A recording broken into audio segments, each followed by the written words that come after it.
media ingin mempertanyakan tadi karena sangat tertarik, mungkin barangkali Bapak Okta bisa menjelaskan tadi soal bagaimana inovatif sepertinya yang terinspiratif disebut dengan tokoh tadi Bapak. Silakan Bapak. Jadi kata tokoh itu memang adalah orang yang mempunyai pengaruh dalam kehidupan masyarakat tanpa memikirkan kepentingan pribadi. Kita bisa melihat bagaimana Nelson Mandela memperjuangkan kelompok hitam tanpa adanya kepentingan politik tertentu, tapi dia bagaimana melepaskan kelompok kaum hitam itu dari apartheid. Kemudian juga Bunda Teresa, bagaimana dengan ketokohannya, dengan kesederhanaannya, kita bisa melihat bahwa beliau itu sangat manusia sekali, memberikan bantuan pertolongan kepada orang-orang yang mungkin dianggap kurang berguna, tapi beliau bagaimana memanusiakan manusia. Inilah yang namanya tokoh. Oleh karena itu, tokoh tidak harus yang besar-besar, tapi hal-hal yang kecil aja. Bagaimana dia mempunyai peran atau pengaruh dalam kehidupan masyarakat. Mungkin itu.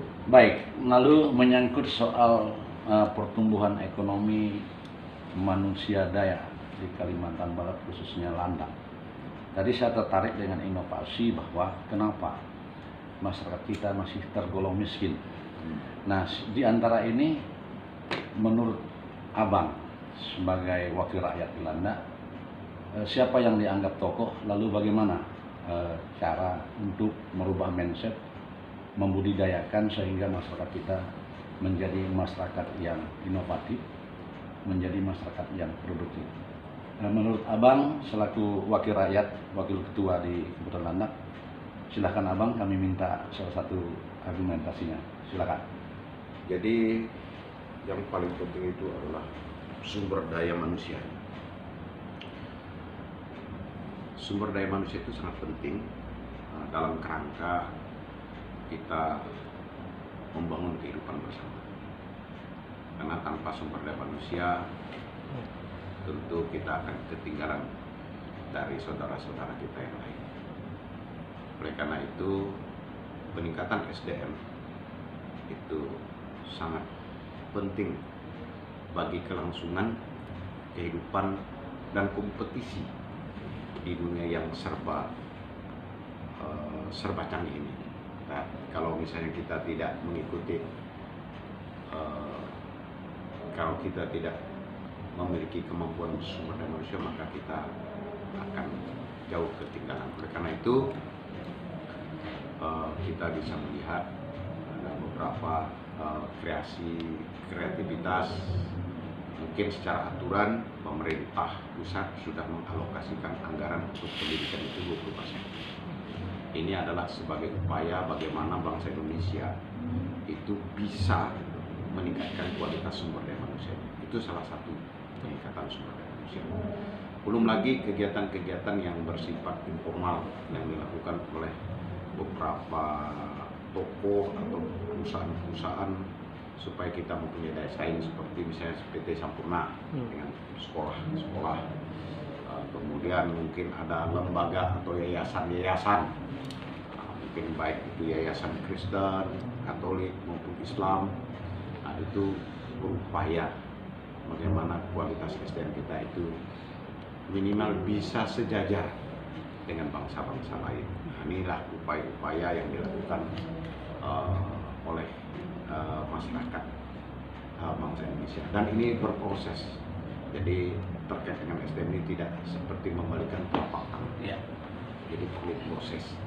Jadi pemerintah sudah memberikan anggaran yang cukup memadai dalam rangka peningkatan SDM. Mungkin itu. Baik, terima kasih Bapak. Lalu yang kami juga harus minta argumentasinya Bapak sebagai wakil rakyat kami. Tadi saya tertarik juga soal bagaimana organ kecil yang sifatnya berdaya guna bagi masyarakat kecil dan kumpulan. Hal apa yang harus Abang programkan sehingga ini mencair di masyarakat kita petani dalam kategori miskin. Kemudian satu persoalan juga mental masyarakat petani kita ini belum memadai, sehingga yang Abang sebutkan tadi, kekayaan sumber alam kita begitu melimpah, begitu hebat, semua ada. Nah, bagaimana Abang memberikan motivasi terhadap masyarakat kita yang ada? Terima kasih. Silakan Abang berikan dulu pencerahan. Jadi terkait dengan mental petani kita yang masih miskin, itu karena memang terkait juga dengan sumber daya manusia. Jadi karena itu memang pemerintah sudah berupaya keras dengan beberapa pengaturan, kebijakan, dengan bantuan seperti dengan memberikan subsidi kepada petani. Itu sebenarnya daya dorong dan daya ungkit agar petani itu bersemangat. Hanya memang sumber daya manusia itu masih jauh, sehingga perlu ditingkatkan. Misalnya petani itu mungkin perlu adanya diklat khusus, mungkin dilakukan baik oleh pemerintah maupun mungkin dari kelompok-kelompok, lembaga-lembaga, mungkin dari masyarakat itu sendiri.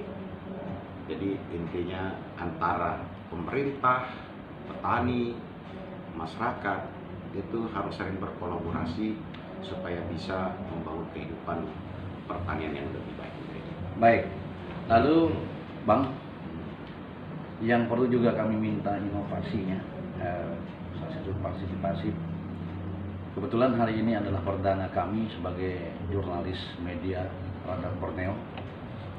Saya selaku Kabiro Landak, bagaimana responsif Abang tentang kehadiran media yang baru, dan kami juga sangat ingin belajar, meminta bagaimana motivasi Abang terhadap media kami, Radar Borneo, yang berinduk di KWRI, Komite Wartawan Republik Indonesia. Silakan Abang respon.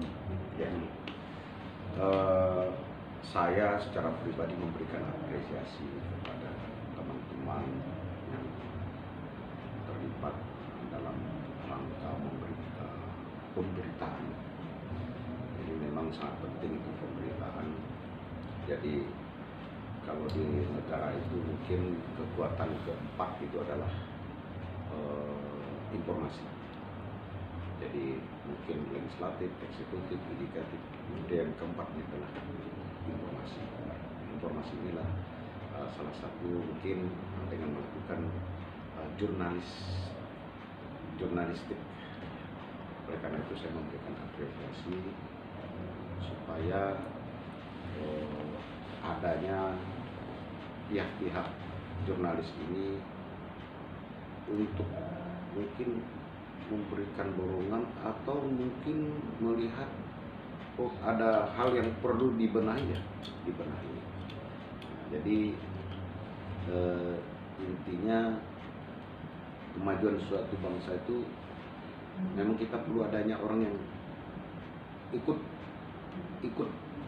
mengikuti pembangunan ini. Salah satu mungkin dari aspek analisis yang melakukan kritisi kepada pemerintah, kepada lembaga-lembaga, sehingga pemerintah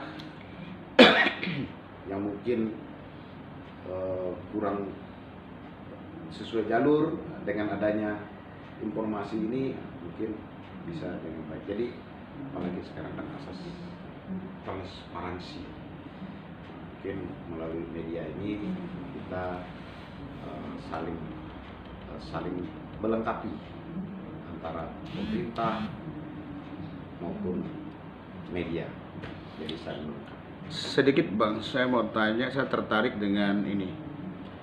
Kebetulan kita tadi kan Abang ada menyinggung tentang letak geografis kita kan pertanian.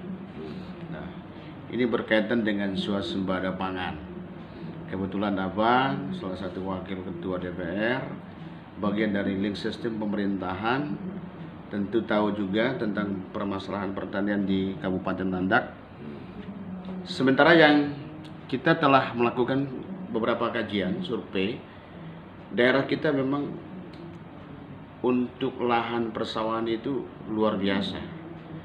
Segatumila ada di Senakin, Mandor ada di Ngara, Karangan dan ada di Sompah, termasuk Darit. Ini adalah lumbung Palawija dengan Gabah. Sementara masyarakat kita masih membeli beras dari luar, Bang.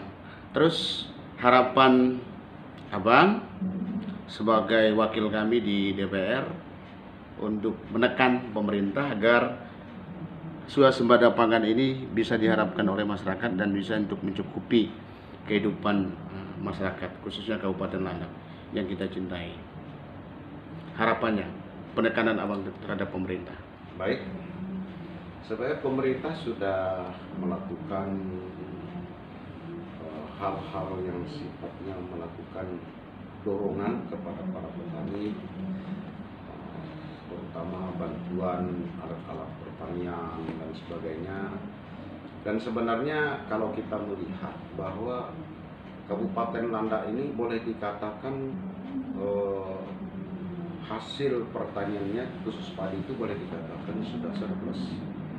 Ini terbukti pada saat pembagian PKH, BLTDD.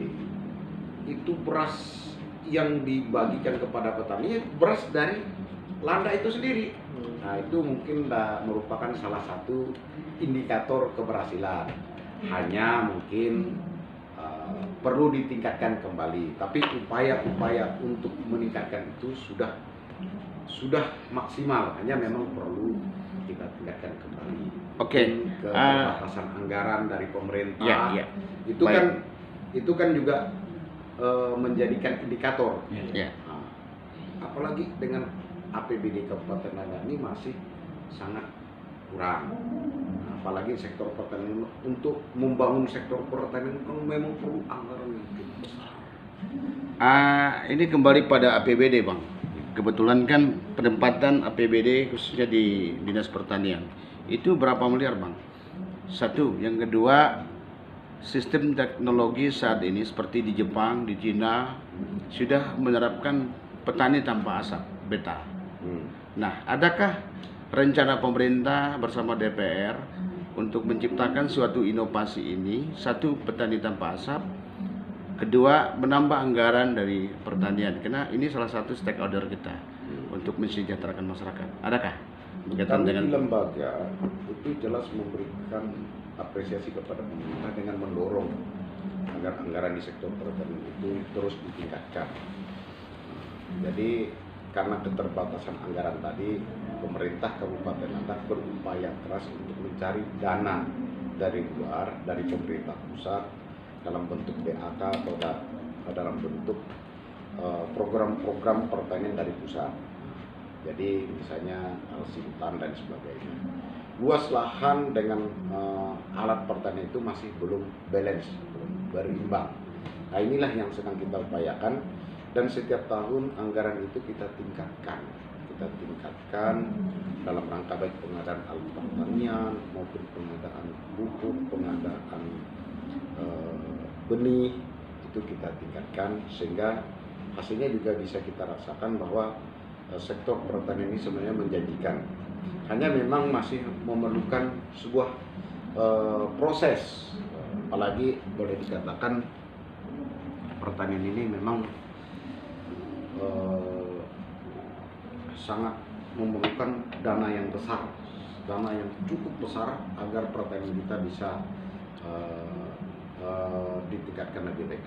Tentang pertanian tanpa asap, mungkin sekarang ada aturan bahwa untuk membuka ladang itu kan tidak boleh membakar lahan.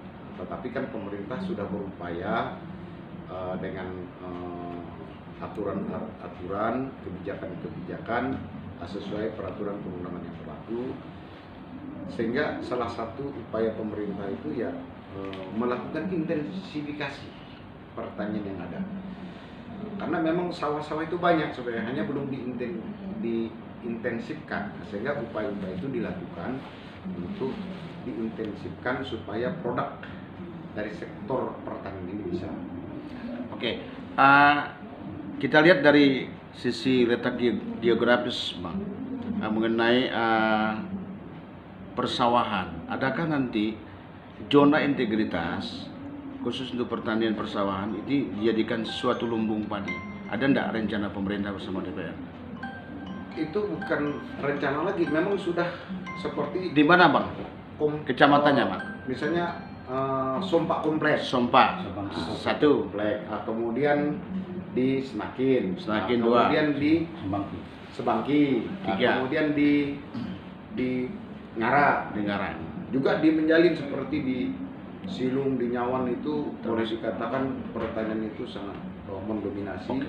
Bahkan boleh dikatakan dengan pertanian sekarang ini, petani ini boleh dikatakan sudah mulai sejahtera, karena hasil mereka itu setiap tahun, setiap panen itu boleh dikatakan surplus. Oke. Terima kasih Pak Dewan atas motivasinya, dorongannya kepada kami. Selamat siang.